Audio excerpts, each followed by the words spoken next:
Armenia নিয়ে কিছু update দিই। যারা মিডল ইস্ট থেকে অন অ্যারাইভেল নিয়ে যারা আর্মেনিয়াতে গিয়েছিলেন আগে, সেই সুযোগটা অনেক আগে কিন্তু চলে গেছে।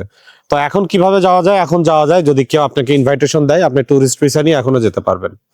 তো সবথেকে বড় কথা হচ্ছে আর্মেনিয়াতে আসলে আপনি যে যাবেন, আপনি যদি টিআরসির আশায় যদি যান, আপনি যেই টিআরসি পেয়ে যাবেন এরকম কিন্তু না। আর্মেনিয়াতে আপনি সেখানে যাবেন, যাওয়ার পরে আপনাকে ধৈর্য ধরে থাকতে হবে। টিআরসি কিন্তু আপনি খুব সহজে পাবেন না।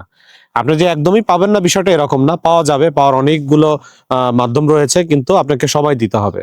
এবং আর্মেনিয়াতে যেহেতু এগুলো শীত প্রধান দেশ, ইউরোপের দেশ না, ইউরেশিয়ার দেশ, ইউরোপের খুব কাছাকাছি এটার ভৌগোলিকভাবে এটার অবস্থান। তো এখানে যখন প্রচন্ড ঠান্ডা থাকে, বিশেষ করে এই সময়টা কাজের একটু ক্রাইসিস থাকে। তো যখন আবার একটু সামার, যখন একটু আবার ওয়েদারটা একটু ভালো থাকবে, স্বাভাবিক থাকবে, তখন কিন্তু কাজের কোনো অভাব নেই। তো আর্মেনিয়াতে যারা যাবেন একটা প্রিপারেশন নিয়ে যাবেন, যে সেখানে যেই যে আপনি অনেক ভালো কিছু করে ফেলবেন, লাখ লাখ টাকা ইনকাম করে ফেলবেন, বিষয়টা এরকম না।